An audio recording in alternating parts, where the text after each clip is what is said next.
BPSC की तरफ से बीपीएससी टीआरई थर्ड का आपका फॉर्म सबमिट करने का लिंक एक्टिवेट कर दिया गया है, यानी आप अपना बीपीएससी टीआरई थर्ड के लिए फॉर्म जो है वो सबमिट कर सकते हैं। सबसे पहले आपको रजिस्ट्रेशन करना होगा, उसके बाद आप पेमेंट करेंगे, उसके बाद आप अपना फॉर्म जो है कंप्लीट सबमिट करेंगे। जो आपके मैक्सिमम डिटेल होते हैं जब आप रजिस्ट्रेशन करेंगे उससे पहले ही आपके जो है वो सबमिट करा लिए जाते हैं। तो आइए देख लेते हैं स्टेप वाइज कि किस तरीके से आप अपना फॉर्म जो है वो सबमिट करेंगे, ताकि आप पहले से ही देखे रहेंगे। तो जब आप अपना फॉर्म भरने जाएंगे तो उस टाइम पर आप किसी भी तरीके का गलती वगैरह मिस्टेक वगैरह नहीं करेंगे, क्योंकि आप यदि अपने फॉर्म में गलती या फिर मिस्टेक करते हैं तो बीपीएससी की तरफ से आपको किसी भी तरीके का करेक्शन या फिर सुधार करने का मौका नहीं दिया जाएगा। आपको उस फॉर्म को कैंसिल करना होगा और फिर से आपको सही तरीके से फॉर्म जो है वो सबमिट करना होगा। और जब आप अपना फॉर्म कैंसिल करते हैं तो जो आपका पैसा होता है वो आपका बीपीएससी की तरफ से रिफंड जो है वो नहीं किया जाता है, तो इसलिए आपका यहाँ पर डबल पैसा नुकसान जो है हो जाता है। तो इसलिए पहले ही आप अच्छे तरीके से देखे रहेंगे। तो यहाँ पर पूरा विश्वास है कि आप फॉर्म सबमिट करने जाएंगे तो आप कहीं पर भी थोड़ा सा भी तनिक भी जो है गलती या फिर मिस्टेक वगैरह जो है वो नहीं करेंगे। सबसे पहले यहाँ पर जो आपके ऑनलाइन एप्लीकेशन को लेकर है, मतलब कहाँ से आप अपना फॉर्म जो है वो सबमिट करेंगे, तो जो आपका बीपीएससी का ऑफिशियल वेबसाइट है उसे आप सर्च करेंगे तो जो आपका होम पेज होता है वो आपका आ जाता है। होम पेज के जस्ट यहाँ पर आप नीचे देखेंगे तो यहाँ पर आपके अप्लाई ऑनलाइन का ऑप्शन दिया गया है। जैसे आप इस पर क्लिक करेंगे तो आगे का इस तरीके का स्टेप होता है। इस पर फिर से आप क्लिक करेंगे तो आपका अप्लाई ऑनलाइन का ऑप्शन मिलेगा, उस पर आप क्लिक करेंगे तो आपका आगे इस तरीके का जो आपका डिटेल है वो आपका यहाँ पर ओपन जो है आपका हो जाता है। अब यहाँ पर ध्यान रखिएगा कि जो आपका यहाँ पर नाम है और यहाँ पर जो आपके कुछ डिटेल दिए गए हैं, यदि वहाँ पर जैसे ऊपर आप यहाँ पर देखेंगे तो स्टार आपका लगा हुआ है, तो इसका मतलब ये है कि उस कॉलम को आपको यहाँ पर मतलब सबमिट करना है, फिर उसका डिटेल भरना आपको यहाँ पर कंपलसरी है। यानी जहाँ पर भी इस तरीके से लगा है वो आपका यहाँ पर कंपलसरी है। यदि आप नहीं भरेंगे तो आपका फॉर्म सबमिट ही नहीं होगा। अब यहाँ पर जो आपके नाम है वो आपका यहाँ पर दिया गया है। यदि आपका यहाँ पर फर्स्ट नाम और जो आपके मिडिल नेम है और यहाँ पर लास्ट नेम है, आप अपना जो है वो नाम जिस तरीके से होगा आप यहाँ पर अपना नाम जो है वो सबमिट करेगा। फिर उसके बाद आप यहाँ पर देखेंगे जो आपके फादर नेम है वो आपके फादर नेम यहाँ पर जो है आपके सबमिट करने हैं। हस्बैंड नेम यहाँ पर आपका दिया गया है, कंपलसरी आपका नहीं, आप देना चाहते हैं दे सकते हैं, नहीं देना चाहते हैं कोई दिक्कत नहीं है। उसके बाद यहाँ पर आपके मदर नेम आपका यहाँ पर दिया गया है। ध्यान रखिएगा जो आपका कैंडिडेट का नाम यानी आपका नाम और जो आपके फादर नेम और जो आपके मदर नेम और जो आपके डेट ऑफ बर्थ होता है, जो आपका 10th का डॉक्यूमेंट्स होता है, जिस तरीके से उसमें आपका दिया गया है उसी तरीके से आपको यहाँ पर जो है वो सबमिट करना है, उसी तरीके से आपको यहाँ पर फिलअप जो है करना है। क्योंकि जो कुछ भी ये आपका जांच किया जाता है, फिर चेक किया जाता है, फिर वेरिफिकेशन किया जाता है जो आपका 10th का डॉक्यूमेंट्स होता है उसी के बेस पर, क्योंकि 10th का ही डॉक्यूमेंट्स ये सभी चीज़ आपका प्रूफ जो है करता है। तो इसलिए इस चीज़ को आपको यहाँ पर ध्यान रखना है। उसके जस्ट नीचे हम यहाँ पर आएंगे, जो आपके आईडी है उसको लेकर आपका बोला गया है। आईडी में आपके 3 ऑप्शन जो है वो रहेंगे, एक तो आपका आधार कार्ड, दूसरा आपका पैन कार्ड, तीसरा आपका डीएल। यदि मान लीजिए आप यहाँ पर आधार कार्ड के अलावा पैन कार्ड या फिर डीएल से अपना फॉर्म सबमिट करने जा रहे हैं तो इसमें 200 रुपये और जो है आपके एक्स्ट्रा जो है आपके फॉर्म भरने का फीस आपका यहाँ पर जो है वो लगता है। लेकिन आप यहाँ पर कोशिश करिएगा, जैसे आप अपना फॉर्म तो पैन कार्ड या फिर डीएल से भी सबमिट कर सकते हैं और एग्जाम भी दे सकते हैं, कोई दिक्कत नहीं है। लेकिन जब आप लोग यहाँ पर चयन हो जाएगा और आप काउंसलिंग और डॉक्यूमेंट्स वेरिफिकेशन के लिए जाएंगे तो उस टाइम पर आपका आधार कार्ड कंपलसरी होता है, क्योंकि जब काउंसलिंग होता है तो उस टाइम पे जो आपका आधार कार्ड का नंबर होता है इंटर करके जो आपका रजिस्टर्ड मोबाइल नंबर होगा उस पर ओटीपी भेजते हैं और फिर ओटीपी आप बताते हैं। तो इस तरीके से आपका आधार कार्ड वेरिफिकेशन होता है। आधार कार्ड वेरिफिकेशन होने के बाद भी जो आप लोग का काउंसलिंग वगैरह या फिर डॉक्यूमेंट्स का जांच वगैरह, तो उस टाइम पे आपका इस तरीके से किया जाता है। तो अभी आप पूरा कोशिश करिएगा कि आप अपना फॉर्म आधार कार्ड से ही सबमिट करिएगा, क्योंकि ये जो आपका समस्या है ये आपका समस्या बाद में आए, उस समस्या का समाधान यहाँ पर पहले ही जो है वो कर लीजिएगा। क्योंकि यदि उस टाइम पर आप जाते हैं आप अपना फॉर्म सबमिट करके पैन कार्ड या फिर डीएल से,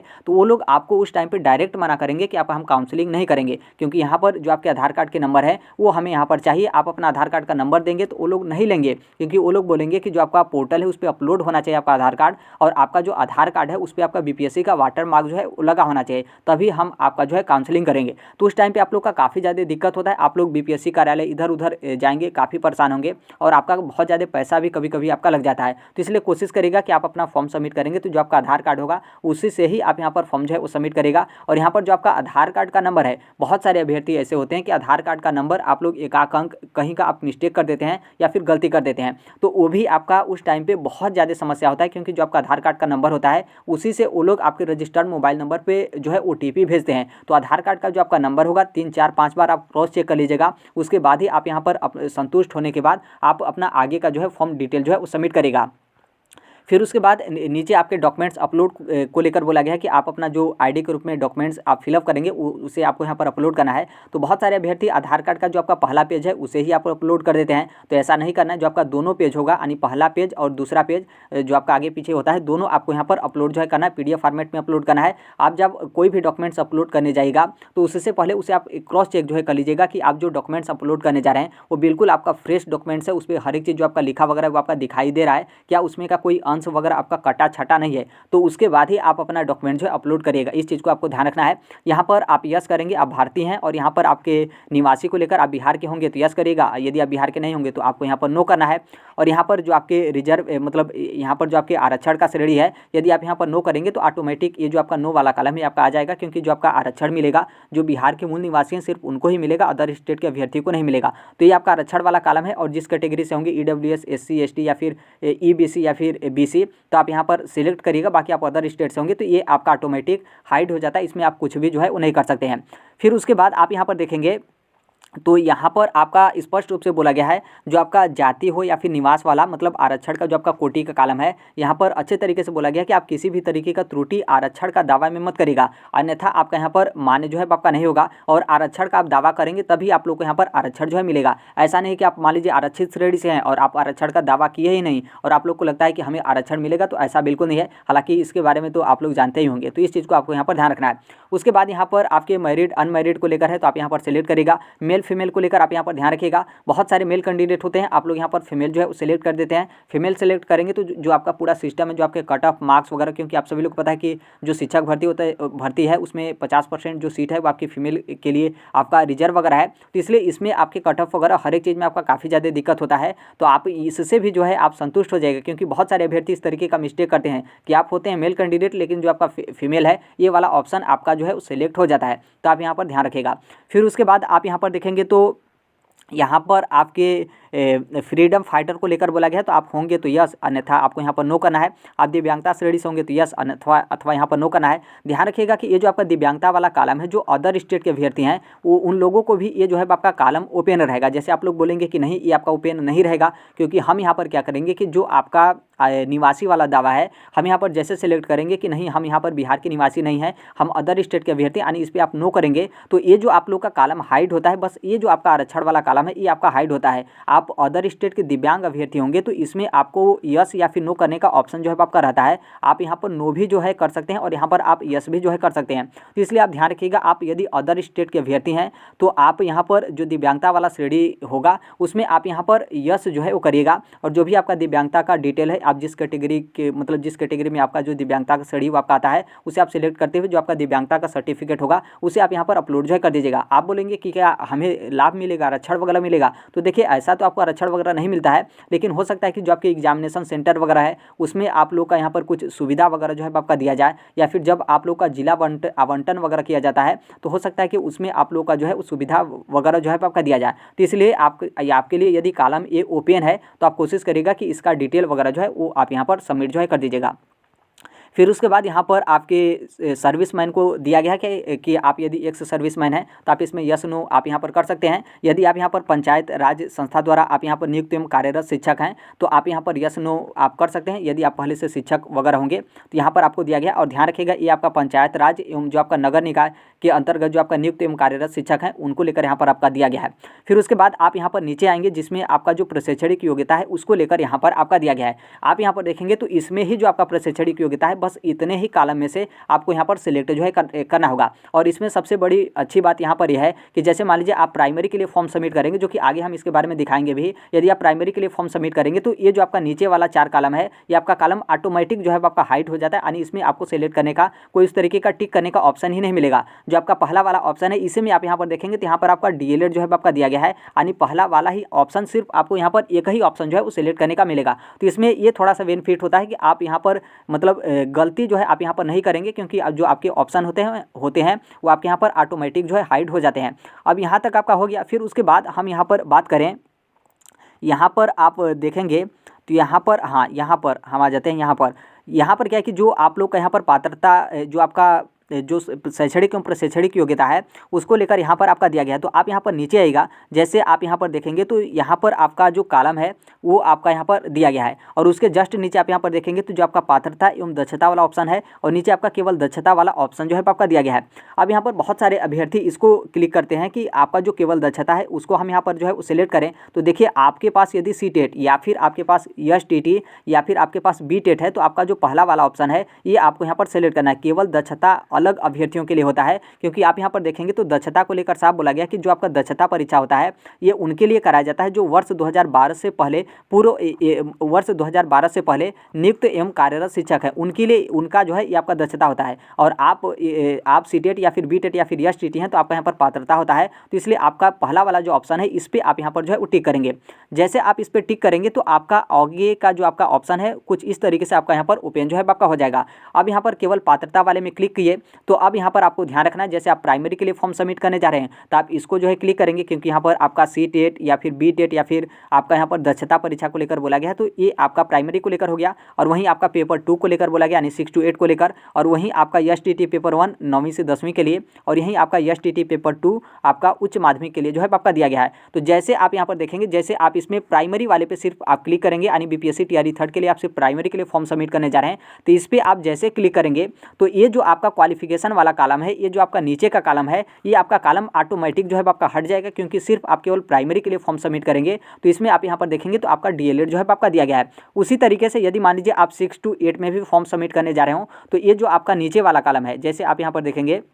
6 to 8 का फॉर्म सबमिट करने जाएंगे तो जो आपका पात्रता पेपर 2 है वो भी आपका यहाँ पर होना चाहिए, तो इस पर भी आप क्लिक करेंगे और इस पर भी आप क्लिक करेंगे। और जो आपका क्वालिफिकेशन है वो आपका क्वालिफिकेशन नीचे वाला जो है आपका हाइड रहेगा और ऊपर वाला जो क्वालिफिकेशन है वहीं आपका दोनों के लिए होगा, क्योंकि आप यहाँ पर देखेंगे आपका डीएलएड होगा तो भी आप 6 to 8 के लिए एलिजिबल हैं, कोई दिक्कत नहीं है। और यदि मान लीजिए आपके पास बीएड है तो आप 6 to 8 के लिए एलिजिबल हैं, तो ये जो आपका क्वालिफिकेशन वाला कॉलम है जो आपका पहला वाला है इसी पे ही आपको टिक करना है और यही सिर्फ आपका ऑप्शन ओपन ही रहेगा। ये जो आपका नीचे वाला कॉलम है वो आपका यहाँ पर हाइड हो जाता है। बाकी यदि आप माध्यमिक और उच्च माध्यमिक के लिए करेंगे तो जो आपका ऊपर वाला कॉलम होता है वो आपका यहाँ पर हाइड हो जाता है और नीचे वाला जो आपका कॉलम है वो आपका यहाँ पर ओपन जो है वो रहता है। तो इसमें आप उस तरीके का गलती वगैरह आप कर ही नहीं पाएंगे, क्योंकि ये जो आपका सॉफ्टवेयर है ये बहुत अच्छे तरीके से आपका जो क्वालिफिकेशन सबमिट करने को लेकर है इसमें आपका जो है बना गया है। और फिर नीचे आप यहाँ पर आएंगे तो इसमें आपको सिलेक्ट जो है करना है। जैसे आप सभी लोग को पता है कि जो आपका बीपीएससी टीआरई थर्ड की जो शिक्षक भर्ती है वो 2 डिपार्टमेंट की वैकेंसी है, एक तो आपका शिक्षा विभाग, दूसरा है आपका यहाँ पर अनुसूचित जाति तथा जनजाति कल्याण विभाग है, तो उसकी आपकी यहाँ पर वैकेंसी है।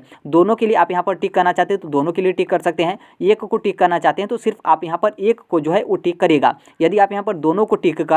आप यहाँ पर दोनों को कर देते हैं और रजिस्ट्रेशन आप यहाँ पर सबमिट कर देते हैं और फिर आप बोलेंगे कि नहीं हम सिर्फ एक को करेंगे, तो ऐसा आप नहीं कर सकते हैं। तो यहाँ पर आप पहले से सोच समझ कर करिएगा, आप दोनों के लिए अप्लाई करना चाह रहे हो तो दोनों पे आप यहाँ पर इस तरीके से टिक कर सकते हैं। ऐसा नहीं है कि आप ऊपर वाले को करेंगे तो नीचे वाला आपका हट जाएगा, ऐसा बिल्कुल नहीं है। दोनों को आप करना चाहेंगे तो दोनों कर सकते हैं, और यदि सिर्फ आप एक को करना चाहते हैं यानी ऊपर वाले को करना चाहते हैं और नीचे वाले को नहीं करना चाहते तो नीचे वाले को आप इसी तरीके से खाली जो है वो छोड़ देंगे। ये आपका यहाँ पर हो गया।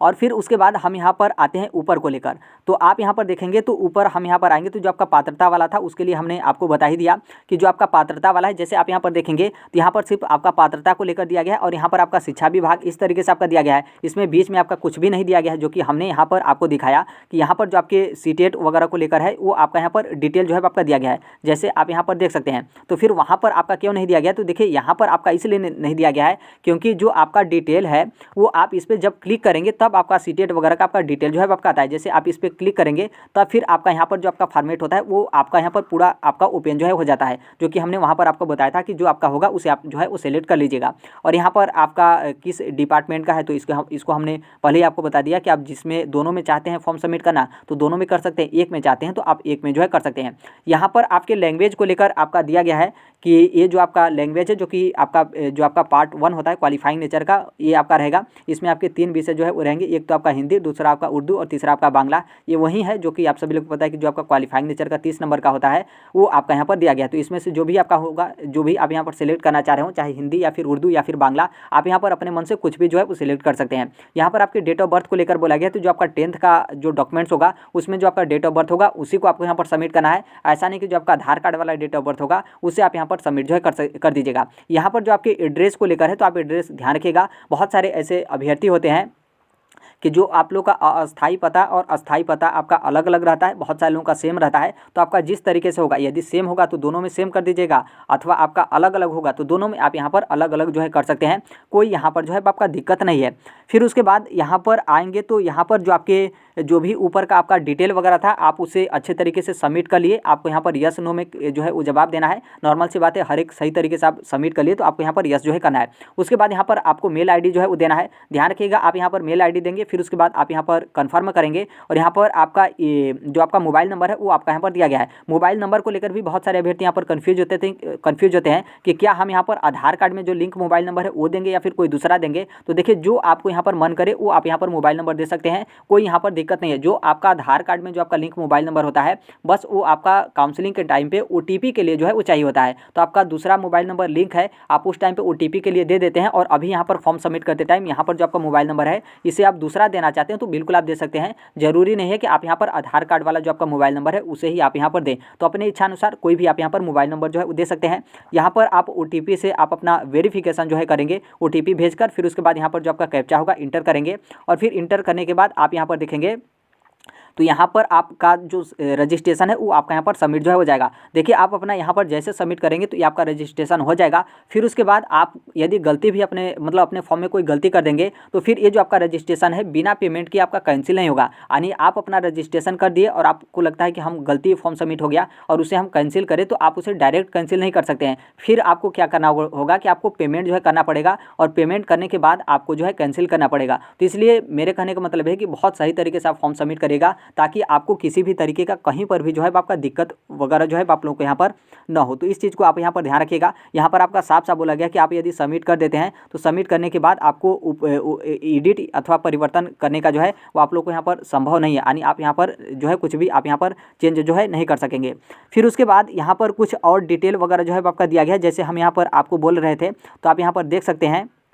कि जो आपका हाइट वाला, जैसे आप यहाँ पर देखेंगे प्राइमरी या फिर 6 to 8 के लिए जब आप वहाँ पर क्लिक किए थे तो यहाँ पर जो आपका नीचे वाला डिटेल था वो आपका यहाँ पर ऑटोमेटिक हाइड हो गया। यानी सिर्फ आपको ये कहीं यहाँ पर जो है आपको टिक करना है। ये बहुत अच्छी बात है क्योंकि बहुत सारे अभ्यर्थी होते हैं कि ये जो आपका क्वालिफिकेशन वाला कॉलम होता है उसमें आप लोग यहाँ पर गलती जो है कर देते हैं। अब यहाँ पर देखिए, जैसे यहाँ पर जो आप लोग का पात्रता है, जैसे आपका CTET हो गया या फिर आपका BTET हो गया, फिर STT वगैरह हो गया, तो यहाँ पर उसका आपको डिटेल सबमिट करते हुए जो आपका PDF है उसे आपको यहाँ पर अपलोड जो है करना है। जैसे मान लीजिए आप यहाँ पर CTET पेपर 1 के लिए आप यहाँ पर करें तो यहाँ पर जो आपका CTET का सर्टिफिकेट नंबर होगा उसे आपको यहाँ पर जो है लिखना है। अब फिर यहाँ पर सर्टिफिकेट नंबर को लेकर आप लोग यहाँ पर कंफ्यूज होंगे क्योंकि जो आपका CTET का सर्टिफिकेट होता है उसमें सर्टिफिकेट नंबर आपका होता नहीं है। तो देखिए, BPSC के चेयरमैन की तरफ से आपका जो TRE 2 था तो उसमें एक पब्लिक नोटिस जो है जारी किया गया था जिसमें आपका बोला गया था कि जो आपका मार्कशीट का सीरियल नंबर है उसे आप यहाँ पर सर्टिफिकेट नंबर में जो है इंटर कर दीजिए। तो जो आपका मार्कशीट का सीरियल नंबर होगा उसे आप यहाँ पर सर्टिफिकेट नंबर के स्थान पर जो है लिख लीजिएगा। जो आपका इशू डेट है, तो जो आपका मार्कशीट का इशू डेट होता है और जो आपका सर्टिफिकेट का इशू डेट होता है दोनों आपका सेम रहता है। तो यहाँ पर आपका डेट में तो आपका किसी भी तरीके का दिक्कत ही नहीं है। और फिर यहाँ पर अपलोड करने को लेकर आप लोग कन्फ्यूज रखेंगे कि यहाँ पर हमने डिटेल तो मार्कशीट का सीरियल नंबर डाला, तो यहाँ पर क्या हम अपलोड, यहाँ पर अपलोड में तो सर्टिफिकेट लिखा है, तो क्या हम अपलोड करें, मार्कशीट अपलोड करें या फिर सर्टिफिकेट अपलोड करें। तो देखिए, मार्कशीट आप अपलोड करेंगे तो भी यहाँ पर कोई दिक्कत नहीं है, सर्टिफिकेट अपलोड करेंगे तो भी यहाँ पर कोई दिक्कत नहीं है, लेकिन आप कोशिश करिएगा कि सर्टिफिकेट आप यहाँ पर अपलोड जो है करिएगा। क्योंकि जो आपका सर्टिफिकेट होता है, सर्टिफिकेट में आपका क्वालिफाइड जो है आपका लिखा रहता है और जो आपका मार्कशीट होता है, मार्कशीट में बस आपके नंबर यानी जो आपका मार्क्स है वो आपका यहाँ पर जो है दिया रहता है। तो आप यहाँ पर सर्टिफिकेट जो है अपलोड करिएगा। बाकी बहुत सारे ऐसे अभ्यर्थी हैं जिनके पास CTET का सर्टिफिकेट नहीं होता है, क्योंकि आप लोग CBSE की तरफ से जो आप लोग को पासिंग मार्क्स दिया जाता है उतना आप लोग का नहीं रहता है और आप लोग सेंट्रल लेवल पर पास जो है नहीं होते हैं। लेकिन बिहार शिक्षक भर्ती के लिए बिहार शिक्षा विभाग की तरफ से आप लोग को आरक्षण दिया जाता है और आप लोग को पास माना जाता है। तो नॉर्मल सी बात है, आपके पास सिर्फ क्या होगा, आपके पास सिर्फ मार्कशीट ही होगा, सर्टिफिकेट तो आपका होगा नहीं, क्योंकि CBSE की तरफ से आप लोग का सर्टिफिकेट जारी ही नहीं किया गया, क्योंकि जारी उसी का सर्टिफिकेट होता है जो लोग CTET एग्जाम क्वालिफाई होते हैं। तो आप लोग यहाँ पर मार्कशीट जो है अपलोड कर सकते हैं, किसी भी तरीके का दिक्कत नहीं, क्योंकि आप सभी लोग को पता है कि जैसे जो जनरल कैटेगरी की फीमेल है उनका CTET में 82 नंबर है तो CBSE आपको पास नहीं मानता है, लेकिन आप लोग यहाँ पर बिहार शिक्षक भर्ती के लिए एलिजिबल हैं। तो आपके पास तो सर्टिफिकेट होगा ही नहीं, तो मार्कशीट होगा, क्योंकि मार्कशीट सबका होता है, जो भी एग्जाम देते हैं सबका मार्कशीट होता है। तो आप लोग मार्कशीट अपलोड कर दीजिएगा। वहीं यदि आप SC ST या फिर दिव्यांगता श्रेणी से हैं तो आपका जो बिहार शिक्षक भर्ती के लिए आपका यदि CTET में 75 नंबर है तो आप यहाँ पर एलिजिबल हैं, लेकिन CBSE आप लोग को 75 नंबर पर पास नहीं करता, क्योंकि आप लोग का मांगता है कि आप लोग का यहाँ पर 82 नंबर होना चाहिए। तो इसलिए आप लोगों के पास भी सर्टिफिकेट नहीं होगा। तो आपके पास जो मार्कशीट होगा, मार्कशीट ही आप यहाँ पर अपलोड जो है कर सकते हैं। कोई यहाँ पर दिक्कत नहीं है। यदि मान लीजिए आपके पास मार्कशीट भी नहीं है और डिजी लॉकर में बहुत कोशिश करने के बाद आपका मार्कशीट नहीं आ पा रहा है, तो जो आपका इंटरनेट वाला रिजल्ट होगा, क्योंकि आप सीटेट पास हैं तो कुछ ना आपके पास प्रूफ होगा, तो आप उसे भी अपलोड कर देंगे, तो यहाँ पर कोई दिक्कत नहीं है। और ऐसे कंडीशन में जो आपका यहाँ पर नंबर होगा, इसे आप यहाँ पर या नहीं इस तरीके से आप लिख देंगे, तो भी यहाँ पर किसी भी तरीके का दिक्कत नहीं, क्योंकि जब आप लोग काउंसलिंग कराने जाएंगे तो वहाँ पर जो आपका सीटेट का रिजल्ट होगा आप वहाँ पर दिखा देंगे, तो आसानी से आप लोग का काउंसलिंग हो जाता है। इसमें कोई उस तरीके का दिक्कत वगैरह नहीं है, क्योंकि जो आपके सिर्फ मार्क्स हैं उसी मार्क्स का आपका यहाँ पर जो है वो ध्यान दिया जाता है।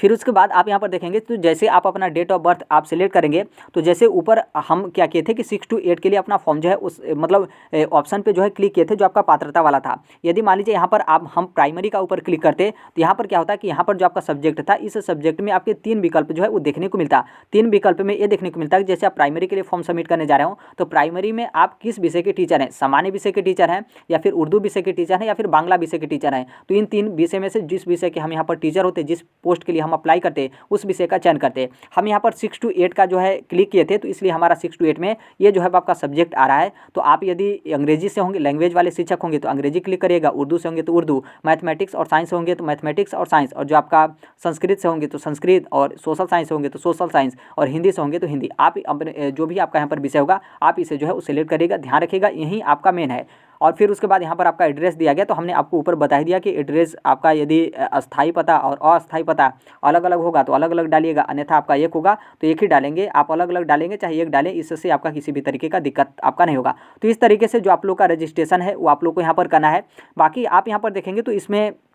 जैसे यहाँ पर इसमें क्या है कि बहुत सारे ऑप्शन पे आप क्लिक करेंगे तो बहुत सारे आपके डिटेल वगैरह जो है आपके आ जाते हैं। तो जब आप फॉर्म सबमिट करने जाएंगे तो जैसे जैसे आप किसी ऑप्शन वाले टिक वाले ऑप्शन पे आप टिक करते जाएंगे तो उसका डिटेल जो है आपका खुलता जाएगा। तो इसके अलावा भी आप देखेंगे तो बीच बीच में जैसे आप कहीं आरक्षण वाला पे क्लिक किए, यस किए, क्योंकि हम यहाँ पर देखेंगे तो आरक्षण वाला पे हम यहाँ पर नो किए थे, तो यहाँ पर कुछ भी आरक्षण का कॉलम आपका नहीं था। लेकिन आप यदि आरक्षण के कॉलम यस करते हैं तो आपका ये वाला ऑप्शन आएगा, और इस पर आप जैसे क्लिक करेंगे तो जो भी आपका आरक्षण का, जैसे मान लीजिए आप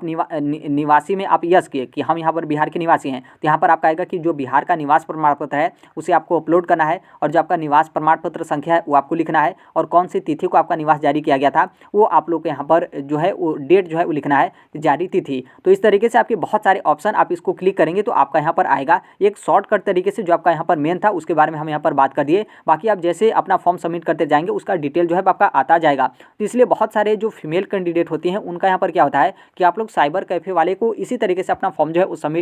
फॉर्म भरने के लिए दे देती हैं, और वो लोग मैक्सिमम जगह आपका फॉर्म जो है वो गलत सबमिट कर देते हैं, और जिसका जो समस्या होता है वो आपको बाद में जो है समस्या होता है जब आप लोग काउंसलिंग और डॉक्यूमेंट्स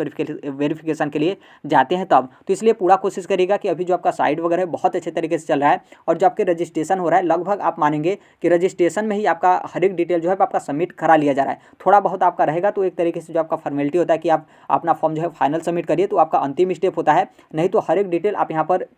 जो है वो सबमिट कर सकेंगे। तो जो भी आपका समय है आप समय निकाल कर वहाँ पर आप बैठकर अच्छे तरीके से अपना फॉर्म जो है वो फिलअप करिएगा, नहीं तो आप गलती वगैरह फॉर्म सबमिट करेंगे तो आप कैंसिल करेंगे तो ऐसे कंडीशन में आपका जो पैसा है वो आपका यहाँ पर डबल पैसा लगेगा ही। उसके अलावा बीच में आपका कभी पेंडिंग वगैरह जो है आपका हो जाता है कि कभी आपका कैंसिल ही नहीं हो रहा है, और फिर कभी कैंसिल हो गया तो जो आपका नया फॉर्म सबमिट करने जा रहे हैं तो उसमें आपका ऑलरेडी लिखा रहा है। तो इस तरीके से काफ़ी ज़्यादा आपका समस्या होता है। तो इसलिए आप स्टार्टिंग में ही पूरा कोशिश करिए कि जब ये फॉर्म सबमिट करें तो एक ही बार में बिना गलती कहीं पर भी आप मिस्टेक किए हुए आप बहुत अच्छे तरीके से कंप्लीट अपना फॉर्म जो है वो सबमिट कर दें। तो ये आपका फॉर्म सबमिट करने